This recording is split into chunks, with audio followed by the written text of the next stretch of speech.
अभी 2 दिन पहले मैं एक पार्टी में गई थी और वहाँ मुझे एक आंटी मिली जो कि मुझे लगता है करीबन 10 साल बाद वो मुझे मिली थी। तो जब वो मुझसे बात करने लगी तो सिंपल सा जो भी हम जैसे प्रणाम वगैरह करते हैं, अपने घर की चीज़ें होती हैं, उसी तरीके से उनसे हुआ और उसके बाद बातों-बातों में ना मुझे एक चीज़ रियलाइज़ हुई कि उनको ये इंटरेस्ट नहीं था कि मैं कैसी हूँ, उनको ये इंटरेस्ट था कि मैं आजकल क्या कर रही हूँ। क्योंकि जब भी हम किसी से मिलते हैं ना, भले ही कई सालों के बाद मिले, महीने में मिले, 10 दिन में मिले, मतलब जब भी मिले, लोगों का इंटरेस्ट ये होता है कि हम क्या कर रहे हैं।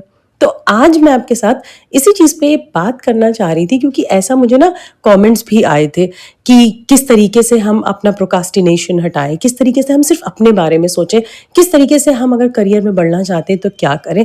तो यहाँ जो सिंपल सी एक छोटी-सी बहुत ही मामूली सी कहानी मैंने आपको बताई ना, ये जो सेकंड भर की थी कि मुझे जो आंटी मिली उन्होंने ये पूछना ज़्यादा ज़रूरी समझा कि मैं क्या कर रही हूँ। तो सिंपली मैं सिर्फ़ आपसे इतना कहना चाह रही थी कि लोगों के बीच में रह कर के और लोगों के बारे में सोचने से अच्छा है कि अपने बारे में सोचिए। और ये सोचिए कि आज अगर मैं 10 मिनट का भी टाइम निकाल करके अपने लिए कोई चीज़ सीखने वाला जो प्रोसेस होता है ना, अगर मैं उसमें आ जाऊँ तो शायद उन लोगों से मैं आगे भी बढ़ जाऊँ और जो लोग मुझे मिलके ये पूछते हैं ना कि तुम क्या कर रही हो, शायद उसकी भी एक कहानी अलग हो जाए। Hi guys, welcome and welcome back to the channel. कैसे हैं आप सब? आई होप आप सब बिल्कुल ठीक होंगे। आज मैं आपके साथ एक ऐसे टॉपिक पे बात करने वाली हूँ जो मुझे लगता है हर एक औरत की बात मैं यहाँ पे कर सकती हूँ कि इस चीज़ से जूझते हैं और उनको इन सारी चीज़ों की प्रॉब्लम भी रहती है। पहली चीज़ है प्रोक्रास्टिनेशन, एक ऐसी चीज़ जो मुझे लगता है हर किसी के अंदर कूट-कूट के भरी हुई है। कुछ लोग इस चीज़ को पीछे छोड़ कर के आगे चले जाते हैं और कुछ लोग सोचते हैं कि अरे ठीक है, छोड़ो, आज नहीं कल कर लेंगे, कल नहीं परसों कर लेंगे। और ये काम शुरू होता है हमारा फ़ोन को स्क्रॉल करने से। हाँ जी, क्योंकि हमें क्या लगता है कि चलो ठीक है, हम बाद में कर लेंगे, और ये जो बाद होता है ना, वही सारी चीज़ों की जड़ होती है जो कभी भी हमें लाइफ में सक्सेसफुल नहीं बनने देती है। अगर यहाँ पे मैं आपसे ऐसा कहूँ कि इन सारी चीज़ों को छोड़ दीजिए और सिर्फ अपने गोल के पीछे भागिए, तो ये गलत होगा। हर एक चीज़ को करना है, हर एक चीज़ एंजॉय करनी है, हर एक चीज़ में हमें जाना है, डीपली जाना है। बट द थिंग इज़ कि हमें चीज़ें स्टेप बाय स्टेप करनी है। जैसे कि अगर मैं बात करूँ, सिर्फ अपनी पर्सनली बात कर लूँ, तो जैसे मैंने पहले भी आपके साथ शेयर किया हुआ है कि मैं काफ़ी टाइम से टीचिंग लाइन में हूँ, ठीक है। और एक ये ऐसी चीज़ है जो मुझे लगता है कि बाकी जॉब से शायद ये अलग है थोड़ी सी। यहाँ पे मैं कोई किसी चीज़ को जज करने के लिए नहीं बैठी हूँ कि मेरी अच्छी जॉब है, उनकी अच्छी जॉब है, वो नहीं कहना चाहती हूँ। बट द थिंग इज़ कि थोड़ी सी नहीं, बहुत ज़्यादा डिफरेंट है। अगर आप इस चीज़ के साथ में रिलेट करते हैं या आपको लगता है कि हाँ मैं सही कर रही हूँ, तो मुझे कमेंट में यस करके ज़रूर बताइएगा। खैर, ये तो बात थी इस चीज़ की। बात मैं सिंपली आपसे कहना चाह रही थी कि किस तरीके से हम प्रोक्रास्टिनेशन को पीछे छोड़ करके अपनी चीज़ों में इस तरीके से घुल जाएं कि हम सिर्फ अपने बारे में और उसके साथ में अपने करियर के बारे में सोचें। करियर का मतलब ये नहीं होता है कि हम बाहर निकल के जॉब ही करें। हम एक उस एरा में हैं जहाँ पे वी आर ब्लेस्ड कि हम घर बैठे भी चीज़ें कर सकते हैं, घर बैठे भी हम अर्निंग कर सकते हैं। फिर चाहे वो यूट्यूब की बात हो, इन्फ्लुएंसर्स की बात हो, आपका इंस्टाग्राम की, फेसबुक की, कहीं की भी बात हो, डिपेंड करता है कि आप क्या चीज़ करना चाहते हैं। और मैं तो आपको अभी इसी वक्त ये बात कहूँगी कि करिए। कोई भी काम करने में बुराई नहीं है, और अगर जब आप करते हो ना, उसके बाद जब पहचान मिलती है, और स्पेशली अगर मैं बात करूँ अपनी इस वर्चुअल फैमिली की, जब आप बाहर मिलते हो और कहते हो ना आप सोल एंड फ्रेम की विनी हो ना, तब ऐसा फील होता है यस मैंने अचीव कर लिया जो चीज़ मुझे चाहिए थी। खैर, ये था थोड़ा सा मोटिवेशनल वाला पार्ट कि जिससे आप मोटिवेट हो जाए और अभी के अभी ये सोच लें कि हाँ मुझे तो अब करना है। अब बात कर लेते हैं आलस की, प्रोक्रास्टिनेशन की, कि कैसे इसको छोड़ करके हम अपनी लाइफ में आगे बढ़ें। तो देखिए, टाइमली चीज़ें करना शुरू करिए।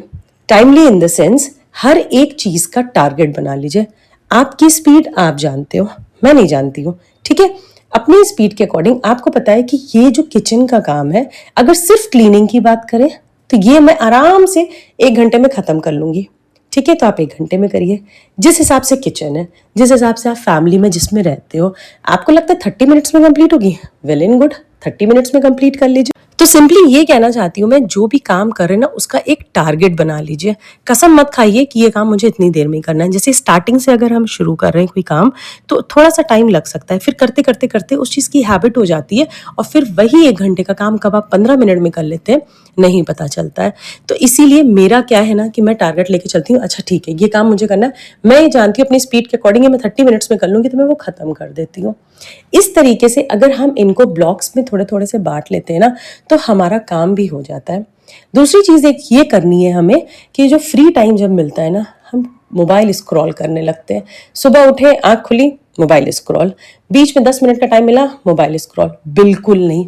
सुकून में बैठिए 10 मिनट और उसके बाद में ये सोचिए कि अब मुझे क्या करना है जो कि मेरे लिए बेनिफिशियल हो।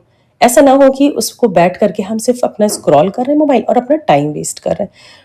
टोटली बंद कर दीजिए ये सारी चीज़ें। मैं नहीं करती हूँ। जब भी मुझे 10 मिनट का भी टाइम मिलता है ना, मैं अपना डायरी उठाती हूँ और पेन उठाती हूँ। और इसी के साथ में ये भी कहना चाहूँगी कि लिखने की आदत डालिए। जो भी चीज़ करनी है, कैसा भी करना है, एक टू डू लिस्ट वाली बात हमेशा मैं कहती हूँ ना, वो भी बनाइए और उसके साथ में क्या अचीव करना है, वो भी लिखिए। जब हम लिखने लगते हैं ना, तो उस चीज़ की तरफ हम ज़्यादा झुकने लगते हैं। वो मैग्नेटिक पावर होती है ना, वो हो जाती है। और जब सुबह उठ रहे हैं, सुबह भी अपने टाइम से 15 मिनट पहले शुरू करिए उठना। जो भी आपकी टाइमिंग्स है उसके 15 मिनट पहले उठिए। जब 15 मिनट से अपने टाइम को स्टार्ट करिए और फिर देखिए कितना प्रोडक्टिव दिन लगता है।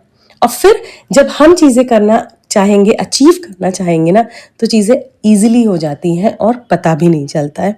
तो इस तरीके से अगर छोटे-छोटे स्टेप्स लीजिए। यहाँ पे मैंने प्रोक्रास्टिनेशन के लिए सिर्फ इतनी सी बात करी है कि बैठना बंद कर दीजिए ज़बरदस्ती का, और उसी के साथ में सबसे बड़ी चीज़, फ़ोन स्क्रॉल करना बंद। जिस दिन हम फ़ोन स्क्रॉल करना बंद कर देंगे ना, बस वहीं से ही हमारा आलस भी बंद हो जाएगा, क्योंकि हमको क्या लगता है, अरे छोड़ो बाद में काम कर लेंगे, 2 मिनट मोबाइल देख ले, और वो 2 मिनट कब 2 घंटे हो जाते हैं हमको खुद को पता नहीं चलता। सिंपल से, बहुत ज़्यादा मैंने कोई यहाँ पे ऐसी बात नहीं कर ली रॉकेट साइंस वाली जो कोई नहीं कर सकता है। बहुत छोटे से 3 से 4 स्टेप्स हैं। सुबह अपना टाइम जो भी आपका है उससे 15 मिनट पहले से स्टार्टिंग करिए। मैं नहीं कहती हूँ सुबह 4:30 बजे उठ करके बैठो। जो भी आपके टाइमिंग्स, आप 6 बजे उठते हो, पौने 6 उठने लगो, 5:30 उठते हो, 5:15 उठने लगो। वो 15 मिनट देखिएगा आपकी लाइफ में कितने बड़े बड़े चेंजेस करते हैं। सबसे पहली बात, वो स्क्रॉल मतलब मोबाइल स्क्रॉल करना कम कर दीजिए, उससे भी बहुत ज़्यादा फ़र्क पड़ेगा। जो भी आप काम करते हैं उसका एक टारगेट टाइम ले लीजिए, कितनी देर में ख़त्म करना है। वो सारी चीज़ों को अब मैंने यहाँ पे एक साथ बता दिया। तो ये सारी चीज़ें जो मैं फ़ॉलो करती हूँ अपनी लाइफ में। और अभी मैंने लिखने वाली बात कही थी ना, तो ये देखिए, मैं हर एक काम लिख कर ही करती हूँ। मतलब मुझे लिखने का वैसे भी शौक है और एक बहाना भी हो जाता है। और दूसरी चीज़, जो मैग्नेटिक पावर वाली बात कही है ना, वो सच में होती है। तो ये है कुछ चीज़ें जिनकी वजह से मैं कह सकती हूँ कि आलस मुझसे थोड़ा सा नहीं, बहुत दूर रहता है, क्योंकि उसको मैं अपने करीब आने ही नहीं देती हूँ।